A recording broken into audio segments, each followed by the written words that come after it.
Salut tout le monde, c'est Bristois. Aujourd'hui, on se retrouve pour commenter une nouvelle partie sur 9-9. Donc, on voit la confrontation entre noir 7Q et blanc 6Q, blanc ayant 6,5 de commis. Alors, noir commence par G7, ok, il s'approprie un petit peu ce coin-là.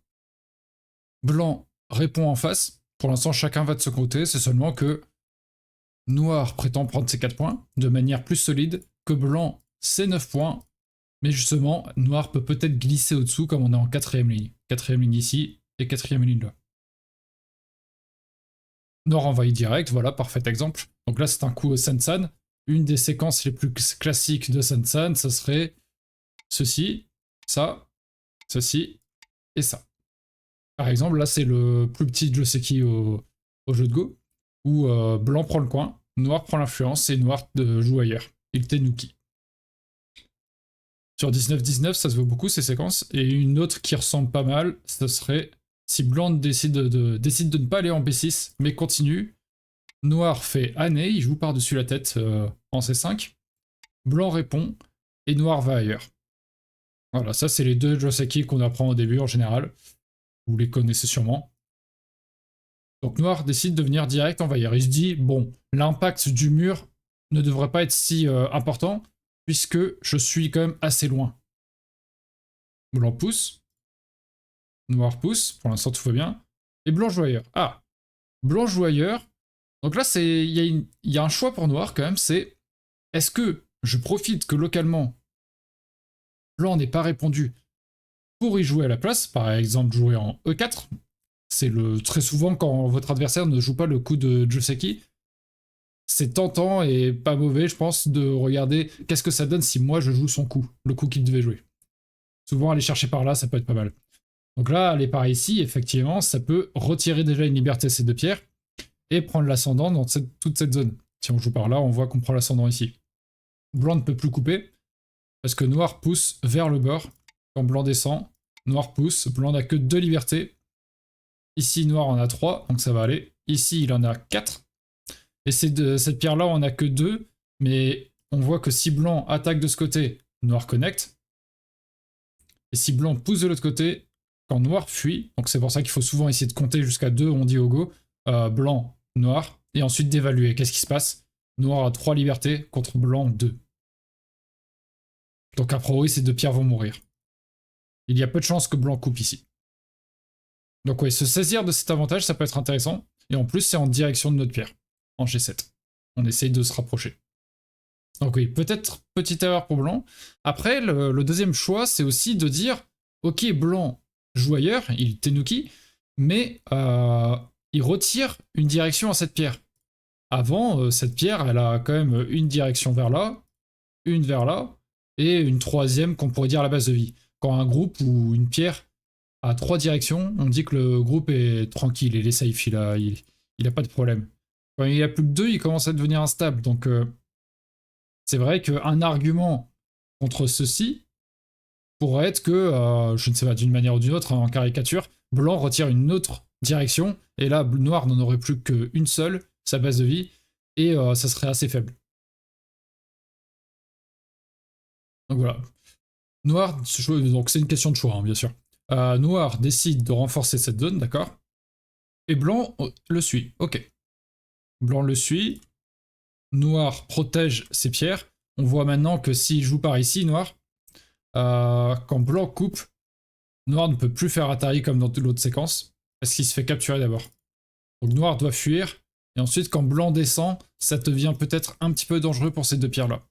En effet, on peut compter 1, 2, 3 libertés, contre maintenant 1, 2, 3, 4 pour blanc. Donc blanc est en avance. Attention à ça. C'est pour ça que noir protège ici. Blanc essaye de séparer cette pierre en G7 de toute la formation noire ici. Et noir essaye de jouer par là. Ok. Je profite de ce petit temps pour vous dire si... Là, je prends des parties au hasard pour commenter. Mais si vous voulez que je commente vos parties également, n'hésitez pas à les déposer sur le Discord ou à me les envoyer par mail. Normalement, dans la description, il y a un lien vers mon mail, normalement. Je vérifierai ça, mais au cas où. Et sinon, sur le Discord, dans demande de commentaires. Comme ça, si vous le désirez, bien sûr, je peux Commentez ça dans la prochaine vidéo, ça peut être sympathique aussi que ce soit directement l'un d'entre vous. Voilà, sur 9-9 ou 19-19, 13-13, on peut faire aussi, hein, bien sûr. Et on va dire que c'est jusqu'à 4-5 Q, parce que sinon, il n'y a pas un gap de niveau qui me permette d'être assez pertinent, je pense, et d'essayer de voir tout ce qui peut être dit, quoi. Voilà. Si ça vous dit, n'hésitez pas. Et je profite, hein, juste avant de reprendre, n'hésitez pas également à mettre un petit pouce bleu et à vous abonner à la chaîne si c'est pas déjà fait. Merci beaucoup. On reprend. Blanc essaie de séparer. Et noir, une solution simple, ça serait de dire je vais vivre sur place. Il n'y a pas de problème. Ce serait de jouer par ici. Il n'a pas été trop tenté. Je ne sais pas pourquoi. En fait, la séquence, ça serait blanc fuit, noir pousse, blanc fuit. Et noir peut pousser par là, par exemple, et ensuite aller par ici. Là, voilà, une séquence assez simple. Où noir dirait j'ai 2 yeux ici et ici. Et voilà, je suis vivant, il n'y a pas de problème. Le petit problème, c'est qu'on a donné des coups de défense par ici, donc blanc a fermé ce territoire. Et blanc qui a l'initiative, il a le CNT, il peut attaquer maintenant cette forme. Il peut aller jusque là, par exemple, menacer le point de coupe ici. Et menacer tout groupe également, hein, la base de vie. Donc peut-être un peu compliqué. Une autre raison, ça serait que directement, il fait une mauvaise forme. Cette forme-là, en général, on n'aime pas trop la faire, parce que nos blancs a juste à jouer à l'intérieur, et noir ne peut jamais connecter. Bon, là, c'est intuitif pour blanc d'y aller, vraiment. Si noir pousse, comme on a dit, il ne pourra jamais connecter cette pierre en 1 et la suite à cette position ici. Et si noir pousse de l'autre côté, c'est la même chose. Les pierres ne pourront jamais être connectées. Donc là, cette forme qu'on appelle le pas d'éléphant, elle a une faiblesse qui est assez claire, c'est le G5 ici, qu'on appelle l'œil de l'éléphant. Donc ouais, attention. Noir ne veut pas ça. Donc il essaye de prendre cette pierre, il dit, mais regarde, en fait, je suis... Imaginons un scénario comme ça, et comme ça. En fait, je suis très fort dans cette zone. Donc vas-y, viens de battre, on va voir. Blanc accepte, va couper les 2 positions de noir, mais prend des risques. Pourquoi est-ce que je vous ai montré cet exemple? C'est parce que blanc, au moins ici, il est très solide, et noir serait très solide. Mais noir a plus, effectivement, il a l'air de plus gros que blanc, mais bon. C'est une solution où les deux sont très stables. Ici, blanc, il accepte le combat, mais attention, bien qu'il coupe noir, noir peut décider d'aller couper blanc. Donc la partie devient compliquée à partir de là, on rentre véritablement dans le milieu de partie qu'on appelle le Chuban. On a quitté le début de partie, le Fuseki. Donc on est dans les combats. Blanc coupe, noir attaque cette pierre, blanc protège, effectivement, il préfère protéger cette pierre est importante. Quand vous avez des pierres qui sont des pierres de coupe, qui séparent plusieurs positions adverses, il vaut mieux les sauver. Par contre, si on vous attaque une seule pierre sur une autre position du Goban qui n'est pas un point de coupe, parfois ça peut être bon de se demander est-ce que j'ai besoin de la sauver ou pas. Donc ici, on voit que blanc, quand il sauve sa pierre, il maintient plusieurs questions pour noir. Il y a un point de coupe ici, il y a un point de coupe là. Qu'est-ce qu'on a envie de faire? Et en plus, on peut encore réfléchir à des points de coupe un peu plus loin. Là, noir, il peut pas tout protéger d'un coup. Il décide de venir ici. Ok. Noir, au lieu de protéger ses points de coupe, décide de toujours attaquer. Il a l'air très agressif, ce joueur. Blanc protège. S'il ne protège pas, il se fait capturer les 2 pierres. On voit que sur ces 2 pierres-là, des 6 libertés initiales, il n'en reste plus qu'une en D5. Celle-ci est complétée en haut, en bas, à droite, et il ne reste plus qu'à gauche. Noir continue. Il commence à avoir de sacrées ambitions. Il se dit, mais en fait, tout ce groupe blanc-là n'a que 3 libertés. Donc c'est quand même vachement tentant d'essayer de le capturer. Et en plus, je suis assez faible ici, donc essayons de renforcer cette position. Le problème, c'est qu'il ne protège pas ses points de coupe. Donc attaquer avec des groupes, des positions instables, c'est quand même assez compliqué. Blanc, en 2 secondes, il peut par exemple capturer cette pierre. Et si noir veut fuir, blanc le pousse encore. Si noir fuit, blanc le pousse encore. Si noir fuit, blanc le capture. Donc à partir d'ici, cette pierre est condamnée. Donc il n'y a pas vraiment de danger pour blanc là dans cette position. Et il préfère reculer. Ok. Il garde ça sous le coude, un point de coupe, un deuxième, et il essaye peut-être d'affaiblir cette position en fait. Noir protège une faiblesse. Mais attention, la faiblesse n'est pas forcément si bien protégée. Il peut encore y avoir des petits problèmes. Là, c'est un petit peu plus compliqué. Mais imaginons... comment on pourrait faire ça? Si blanc tourne ici, que noir connecte pour essayer de prendre cette zone, il peut y avoir des problèmes par ici. Si noir pousse, blanc descend, mais en descendant, il attaque ces deux pierres, et on se retrouve dans la situation où noir se fait capturer. Donc noir ne peut pas faire Atari de ce côté-là, et s'il le fait de l'autre, blanc descend. Si noir continue à attaquer, blanc peut aller en E3 et capturer ces deux pierres-là. Si noir fuit, on capture. Si noir va par ici, on peut revenir et dire j'ai 1, 2, 3 libertés, contre toi 1, 2. Donc voilà, c'est un exemple parmi tant d'autres. Hein. On pourrait dire oui, il y a d'autres réponses à ça, mais c'est pour vous montrer que noir, en allant en H5, il ne protège pas vraiment ses points de coupe. Il reste encore un point de coupe ici visible en diagonale, ce n'est pas connecté. Donc attention.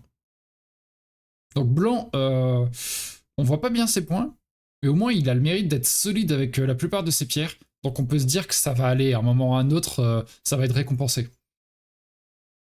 Pardon. Tac. Ah bah si, c'est bien le coup que blanc a joué, d'accord, très bien. Et noir connecte, ah bah c'est... En fait j'ai fait la partie. Et blanc coupe. J'ai fait la partie, excusez-moi, je n'ai pas regardé. Hein. Très bien. Et noir décide de sacrifier ses deux pierres.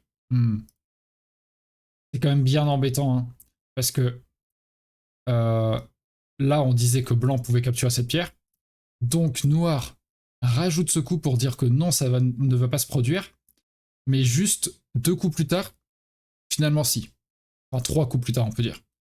Donc une pierre que tu viens de jouer il y a 3 coups se fait capturer finalement alors que tu essayes de la protéger. Moralement c'est dur je pense. Hop, noir sacrifie, par contre ça a bon réflexe. Tant pis, ça ne se passe pas bien, je sacrifie, je pousse, et après je peux jouer ailleurs. Ça c'est un bon réflexe par exemple. Il faut juste regarder si les 2 points de coupe sont dangereux ou non, et on peut rajouter un coup par ici pour essayer de prendre ces points-là. Et finalement, ça peut peut-être encore bien se passer. Donc, est-ce que ces points de coupe fonctionnent ou pas? Blanc, noir, blanc. A priori, ça va. Imaginons noir joue par ici. Blanc coupe de ce côté. Il attaque ces 2 pierres. On n'a plus qu'une seule liberté, on est obligé de jouer là. Blanc descend. Noir peut aller ici. Si blanc attaque ces 3 pierres, noir peut capturer. Et en fait, on a une petite symétrie, donc ça va revenir au même. Blanc, noir, blanc, noir, blanc, noir. Il n'y a pas de problème. Ok. Donc noir peut se permettre d'aller jusqu'en B7. Dans la partie, ce n'est pas ce qu'il a fait. Noir a été ok en C6. Bon, l'idée reste la même. Blanc envahit très profondément. Noir coupe, bon réflexe. Blanc essaye de connecter ses pierres, bon réflexe. Mais ici, normalement, il n'y a pas assez de place pour blanc. Une séquence classique serait ceci. Et là, on se retrouve avec le maximum de place que blanc pouvait s'autoriser. S'il connecte pour protéger sa pierre, on voit qu'ici, il y a une forme en 5 qui apparaît. Hop, c'est 5 intersections. Et la forme en 5, pour la tuer, je ne sais pas si vous la connaissez ou pas, je laisse 2 secondes. Que vous réfléchissez, mettez pause hein, de temps en temps. Pour la tuer, c'est B9. Le problème ici, c'est que blanc, même s'il rajoute encore un coup, donc imaginons noir joue ailleurs, qu'il rajoute encore un coup, noir peut peut-être venir ici et venir là. Ah non, il peut connecter ici, ok, ça va, il y a la capture. Bon, je dis, oups, pardon, je dis des bêtises. Ah, le spoil. Tac, tac, tac. Mais il y a le point vital quand même ici, le forme en 5, ok. Ok, ok. En fait, ici, est-ce qu'il y a vraiment un coup qui puisse marcher? Si blanc protège comme ça, il y a encore la forme en 5, c'est seulement qu'elle est plus dans le même sens. Maintenant, c'est comme ça. Donc, quel est le coup pour tuer? Toujours le même. Cette fois, ce sera B8. Mais c'est le même point dans la forme en 5. Si blanc essaye de faire le maximum d'espace possible, il y a des petites faiblesses dans cette forme. Par exemple, des petites techniques qu'on appelle des Tesuji, c'est des coups imparables, des coups extraordinaires, on pourrait dire. C'est par exemple B8. B8, c'est pour attaquer la faiblesse de ces deux pierres qui n'ont que 3 libertés. Si blanc connecte, noir peut passer au-dessous. On est sur le bord, blanc ne peut pas couper d'un côté comme de l'autre. Donc blanc ne ferait pas ça, mais si blanc coupe, noir peut remonter, et cette fois-ci, noir a 3 libertés contre blanc qui n'en a que 2. Donc blanc se fait avoir. Ce genre de coup est assez intéressant, n'hésitez pas à essayer ce genre de coup en partie, vraiment ça réduit pas mal le territoire, voire ça peut tuer dans le coin. Donc c'est assez intéressant. Ici, il n'y a vraiment aucun coup qui peut faire vivre blanc en fait. Cette invasion est vraiment beaucoup trop profonde. Ou tardive, on pourrait dire. Donc dans la partie, ça se passe comme ça. Blanc joue ceci. Noir vient dans le point vital.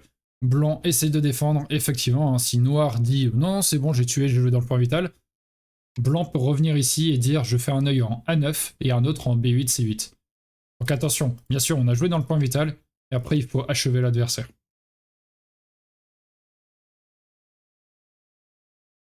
Hop. Donc c'est ce que Noir fait dans la partie, très bien. Blanc réduit. Il voit très bien que c'est fini ici, tant pis. Il essaye d'attaquer ce groupe. Il se dit, bon, peut-être qu'il y a quelque chose à jouer, il n'y a qu'un œil en soi dans ce groupe noir. Même si c'est très compliqué, hein. Ce groupe noir a l'air beaucoup plus solide que ce groupe blanc. Mais on va voir, hein, on ne sait jamais. Noir défend, bien sûr. Et blanc se défend. Blanc défend ce groupe parce que s'il ne le défend pas, noir quand il capture, il va faire son deuxième œil en G8 et on peut dire adieu aux espoirs d'attaque de ce groupe noir. Sauf qu'il a besoin de cette attaque pour peut-être gagner la partie blanc. Parce que là, noir a beaucoup plus de territoire que lui. Noir essaye de retirer les possibilités à blanc par ici. Effectivement, est-ce qu'il y avait des petits trucs? Ok. J'imagine qu'il voyait ceci. Blanc tente de connecter ses pierres. Noir vient ici. Effectivement, blanc ne va pas reculer en laissant noir connecté. Mais ici, blanc va faire un coup. Il y a peu de chances qu'il le réussisse, mais c'est mieux que rien en soi. Plutôt que mourir, tout simplement. Noir capture, bien sûr. On voit que blanc ne peut pas capturer direct. C'est interdit, là je clique, mais ça ne marche pas. Parce que c'est un coup. C'est une reproduction d'une forme identique. Donc blanc va trouver une menace. Il en a une toute trouvée ici. Hein. Attaquer ces deux pierres. Si noir capture, blanc capture, et finalement, blanc va s'emparer de toute cette zone. Donc il est beaucoup trop heureux. Noir va connecter, et blanc va reprendre ici. Et maintenant, c'est à noir de trouver une menace. Mais il n'en a pas vraiment. Au mieux, il peut capturer ses pierres. Mais c'est pas une menace. Donc blanc va être très content de revenir capturer ici. Et il ressuscite cette position. Ce n'est peut-être pas suffisant dans la partie, je ne sais pas. Mais en tout cas, ça le mérite d'exister comme situation. En tout cas, noir est très vigilant parce que il empêche que ça se produise. C'est pas mal, franchement. Franchement, c'est pas mal du tout de voir ça. Blanc vient par ici, d'accord? Il essaye de faire un œil à l'intérieur. Il a peur, je pense, de l'Atari ici. S'il connecte, il se fait capturer. Donc pour maintenir des chances dans ce coin, dans une course aux libertés contre ce groupe, qui a l'air quand même très compliqué, mais il le tente et il protège cette faiblesse qui existe. Ok. Noir protège son territoire ici, il dit j'ai rien à craindre là. Est-ce que c'est vrai? On peut regarder si Noir joue en premier. Si Noir joue en premier, ça met en Atari toutes ces pierres là, il n'y a plus qu'une seule liberté en D9. Blanc capture. Noir peut attaquer ici. Blanc retire une liberté, noir capture. Blanc retire une liberté, noir capture. Ok, là il ne risque rien. Et si on retire une liberté comme ça, que noir capture, comment on pourrait faire? Si on capture cette pierre plutôt, voilà, c'est ça plutôt. Noir vient ici, blanc retire une liberté, noir vient ici. On a encore 1, 2, 3, 4 libertés pour noir et une seule pour blanc. A priori, on a de la marge hein, pour noir, pardon. Effectivement. Donc il décide d'aller en B3 et de fermer son territoire. Il dit je contrôle bien la partie. Blanc essaie de réduire son territoire, noir le protège. Blanc protège, noir protège. Ok. Si noir ne protège pas, hein, ça capture la pierre. Donc la séquence classique de fin de partie. Blanc le fait la même chose de l'autre côté. Attention, peut-être que des petites faiblesses peuvent apparaître en F3, parce que maintenant on perd une liberté ici. Et noir, fait attention. Effectivement, si noir protège comme ça, blanc, noir, blanc, et là c'est un petit peu compliqué. Parce que il peut peut-être y avoir des petites choses avec ça. Atari, si noir protège, blanc, Atari, noir capture, c'est encore une fois un co ici. Mais encore une fois, blanc est content d'avoir une possibilité de peut-être capturer ça. Je pense, je sais pas si Noir si Noir a lu tout ça ou pas. Je pense qu'il a surtout peur que en protégeant J2, Blanc enclenche le co directement, tout simplement aussi. Ce qui est faisable également, hein, bien sûr. Donc oui, il recule comme ceci. Il perd un peu plus de points, mais reste plus solide, donc ça se comprend. Blanc pousse.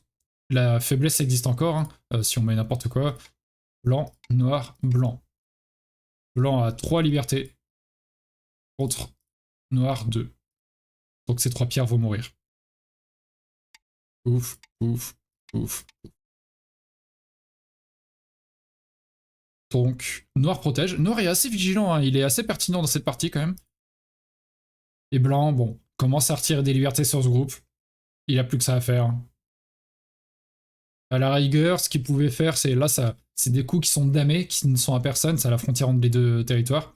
Il devrait plutôt jouer le F9, qui au moins retire un petit peu de points à l'adversaire et donne le H9 en point à blanc. Parce que là, en jouant ici, noir peut avancer, et on voit que noir a E9 en points en plus, et blanc n'a plus son H9. Donc c'est une petite différence, mais ça peut jouer quand même. Noir préfère défendre ici, d'accord, faire le G1 en point. Blanc retire une liberté. Noir se dit, bon, je vais peut-être pas faire de bêtises et recommencer à attaquer ce groupe, parce que je perds des libertés, n'empêche là. Blanc capture. Noir attaque. Blanc réduit. Tac, tac. Et noir joue ici. Je suis pas certain qu'il ait droit de jouer là. Si blanc capture. Ok, non, il a encore le timing. Ok, très bien. Il a encore le timing, j'ai rien dit. La noire attaque. Blanc n'a plus qu'une seule liberté. Noir en a deux. Une en A5 et une en E7. Donc si blanc attaque, noir peut capturer en premier. En plus, là c'est intéressant. Parce qu'il y a plusieurs qui ont dû se dire mais qu'est-ce qu'il fait, n'importe quoi. Non, noir n'a pas que deux libertés, il en a trois. C'est un petit peu particulier, il en a une ici, une là, et indirectement on pourrait dire une ici en fait si on devait situer. Parce qu'en fait là quand j'ai joué mon coup avec blanc, blanc se met en Atari, en auto-Atari tout seul. Noir peut capturer. Donc en fait une liberté de noir serait ici. Et ensuite blanc doit aller par là. Et ensuite il devrait aller capturer ici quoi. Et ça fait 3 coups, donc 3 libertés pour noir. Ok. Dans la partie, qu'est-ce qui se passe? Blanc protège ici, justement, il veut pouvoir aller en A5. Et noir capture ses pierres. Ah. Ok. Blanc retire une autre liberté. Bon, c'est le moment de capturer. Ok.